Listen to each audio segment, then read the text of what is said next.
উপস্থিত হয়েছেন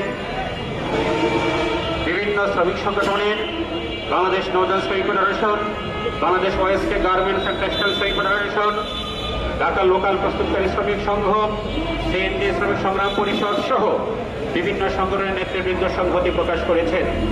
সংগ্রামী বন্ধুগণ, আমরা এখানে যে দাবিতে উপস্থিত হয়েছি ইতিপূর্বে আমাদের বক্তারা এই কারণ ব্যাখ্যা করেছেন। আমরা কোনো রাজনৈতিক দাবিতে আজকে এখানে উপস্থিত হই নাই। আমরা হোটেল রেস্টুরেন্টে কর্মরত শ্রমিক এবং কর্মচারী, আমাদের দাবি অত্যন্ত ছোট একটি দাবি, যে দাবিটি সরকার নির্ধারিত, সরকার ঘোষিত। এই বছরের মে মাসের 5 তারিখে সরকার হোটেল রেস্তোরাঁ সেক্টরে একটি গ্যাজেট ঘোষণা করেছে নিম্নতম মজুরি। এই ঘোষিত গ্যাজেট বাস্তবায়নের দায়িত্ব সরকারের। এই সরকারের একটি সুনির্দিষ্ট দপ্তর রয়েছে গ্যাজেট বাস্তবায়নের, কিন্তু আমরা এখনো পর্যন্ত সারা বাংলাদেশের যে খবর আমরা জানি, বাংলাদেশের কোথাও এই গ্যাজেট বাস্তবায়নের প্রেক্ষিতে সরকারের পক্ষ থেকে অথবা মালিকদের পক্ষ থেকে উদ্যোগ নেওয়ার খবর আমাদের কাছে পৌঁছায়নি। অর্থাৎ সরকার সিদ্ধান্ত নেওয়ার পরও সেই সিদ্ধান্ত বাস্তবায়নের জন্য সরকারি কর্তৃপক্ষ বা মালিক পক্ষ থেকে কোনো ধরনের উদ্যোগ নেওয়া হয়নি। আমরা এই সরকারি আইন বাস্তবায়নের জন্য আন্দোলন করতে হচ্ছে। আপনারা ইতিমধ্যে শুনেছেন, এই গত 11 তারিখে আগামী জাতীয় নির্বাচনকে সামনে রেখে ইলেকশন শিডিউল ঘোষণা করা হয়েছে। ইলেকশন শিডিউলের সময় প্রেস সেক্রেটারি তিনি বলেছেন দাবি দেওয়ার আন্দোলন করা যাবে না। আমরা কোনো শ্রমিকদের আমাদের দাবি দেওয়ার কথা বলছি না, আমরা সরকারের দাবি দেওয়ার কথা বলছি।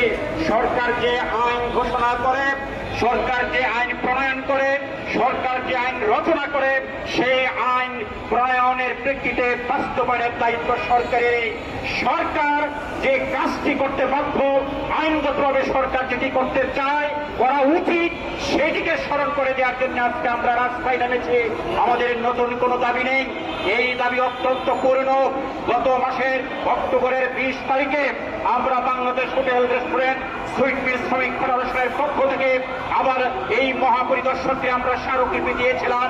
আমরা বলেছিলাম যে বাংলাদেশের একমাত্র সক্রিয় ফেডারেশন এই সেক্টরে বাংলাদেশ হোটেল রেস্টুরেন্ট সুইট মিল শ্রমিক ফেডারেশন। এই ফেডারেশন আজকে স্মারকলিপি প্রদান করছে, আপনাদের কাছে গ্যাজেট বাস্তবায়নের দাবি করছে। অবশ্যই যদি এই ফেডারেশনের আহ্বানে, এই ফেডারেশনের দাবিনামার প্রেক্ষিতে, এই ফেডারেশনের স্মারকলিপির প্রেক্ষিতে আপনি প্রয়োজনীয় উদ্যোগ না নেন, তাহলে সারা বাংলাদেশের হোটেল রেস্টুরেন্টের কর্মরত শ্রমিক কর্মচারীরা তার কি ধরনের বিকল্প কর্মসূচিতে যাবে তারা নির্ধারণ করবে। আমরা 20 অক্টোবর এই স্মারকলিপি দেওয়ার পর 28 অক্টোবর দেশব্যাপী বিক্ষোভ সমাবেশ করেছিলাম, কিন্তু সরকারি দপ্তর থেকে, মালিকদের পক্ষ থেকে কোনো উদ্যোগ গ্রহণ করা হয়নি। সর্বশেষ এই গত নভেম্বর মাসে সারা বাংলাদেশের ক্রিয়াশীল যতগুলো হোটেল রেস্টুরেন্ট সেক্টরে শ্রমিক সংগঠন রয়েছে, শ্রমিক ইউনিয়ন রয়েছে, তারা সম্মিলিতভাবে এই সংগ্রাম পরিষদ গঠন করেছে। এই সংগ্রাম পরিষদ গঠন করে তারা আগামী 14 জানুয়ারি তারা কর্মবিরতির আহ্বান জানিয়েছে। সুতরাং আগামী 14 জানুয়ারি 2026 বাংলাদেশের দেশব্যাপী এই কর্মবিরতি কার্যকর হবে যদি না আজকে সংগ্রাম পরিষদের আহ্বানে মহাপরিদর্শক উদ্যোগী হয়ে, শ্রম সচিব উদ্যোগী হয়ে, শ্রম উপদেষ্টা উদ্যোগী হয়ে, মালিক সমিতি উদ্যোগী হয়ে এই শ্রমিকদের এই সংগ্রাম পরিষদের দাবি বাস্তবায়নে, স্মারকলিপি বাস্তবায়নে কোনো কার্যকর পদক্ষেপ না নেন।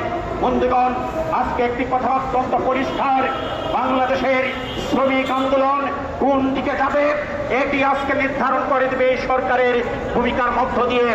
এই সরকার যদি আজকে শ্রমিক আন্দোলন আটকানোর কোন ধরনের বন্দী করে, কোন ধরনের আন্দোলন দমনের পায়তারা চালায়, তাহলে অবশ্যই সরকারকে এই ধারণাটাকে রাখতে হবে এই শান্তিপূর্ণ পথে শ্রমিক আন্দোলন থাকবে না। সুতরাং শ্রমিক আন্দোলন এখনো পর্যন্ত যে শান্তিপূর্ণ অবস্থায় রয়েছে, এখনো পর্যন্ত তার নিয়মতান্ত্রিক অবস্থায় রয়েছে, এখনো পর্যন্ত তার গঠনমূলক অবস্থা রয়েছে। এই আন্দোলনটিকে যদি আরো বেশি কঠোর কর্মসূচির দিকে নিয়ে যেতে হয়, তাহলে সরকারের এই ভূমিকা হচ্ছে প্রয়োজনীয় এবং দায়িত্বশীল ভূমিকা। সরকার যদি চায় এই আন্দোলনকে 14 জানুয়ারির এই কর্মবিরতিকে এই সরকার এখন তখনই তারা আলোচনা করে এই কর্মবিরতিকে বন্ধ করতে পারে। আর সরকার যদি এখন আলোচনা করে, মালিকরা যদি আলোচনা করে গ্যাজেট বাস্তবায়নের উদ্যোগ না নেয়, তাহলে বুঝতে হবে সরকার এবং মালিকরা চাচ্ছে আগামী দিনে এই শ্রমিকরা আরো রাস্তায় নামুক।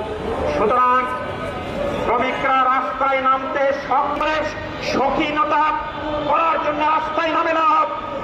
রাস্তায় নামা মানে শ্রমিকের সর্বোচ্চ ত্যাগ করতে হয়, কাজ বন্ধ করতে হয়। কাজ বন্ধ করতে হলে শ্রমিকের অনেক কিছুকে ছেড়ে দিতে হয়। আন্দোলন করা মানে প্রভাবশালী বলশালী মালিক শ্রেণীর বিরুদ্ধে, এই প্রশাসনের বিরুদ্ধে শ্রমিকরা রাস্তায় নেমে তার শক্তি প্রদর্শন করতে হয়। সুতরাং কর্মবিরতি ধর্মঘট ছেলে খেলার বিষয় নয়। শ্রমিকরা এই ছেলে খেলা করার জন্য আন্দোলনে নামতে চায় না। শ্রমিকরা অবশ্যই অর্থমূলক আন্দোলন করতে চায়, কিন্তু এই সরকার যদি তার ভিতরে এরকম কোন চিন্তা করে থাকে যে শ্রমিকরা রাস্তায় নামলে এই শ্রমিকদের আন্দোলনকে ব্যবহার করে তারা কোন ধরনের ফায়দা নিবে, তাহলে বুঝতে হবে ষড়যন্ত্র বেশি দিন গোপন রাখা যায় না। ষড়যন্ত্রের স্বরূপ উন্মোচন হয়ে যায়। নির্বাচনের বাতাস দিচ্ছে, নির্বাচন হবে। আমরা শ্রমিক কৃষক জনগণ বলে আসছি, এইসব নির্বাচনে আমাদের মুক্তি নয়। এই নির্বাচন দিয়ে কি হবে সেটা ইতিমধ্যে পরিষ্কার। তারপরও শ্রমিক কৃষক জনগণের এই দাবিকে উপেক্ষা করে গণতান্ত্রিক পরিবেশ তৈরি না করে, এই দেশ থেকে সাম্রাজ্যবাদকে উচ্ছেদ না করে, এই দেশের ক্ষমতায় সাম্রাজ্যবাদের শেষে দালালরা রয়েছে তাদেরকে উচ্ছেদ না করে ওই দালালদের দ্বারাই আপনি একটা নির্বাচনের খেলা তৈরি করছেন। আমরা নিন্দা জানিয়েছি। তারা মেনেছেন না বলে কোনো কারণে এখান থেকে বেরিয়ে আসতে পারবে না।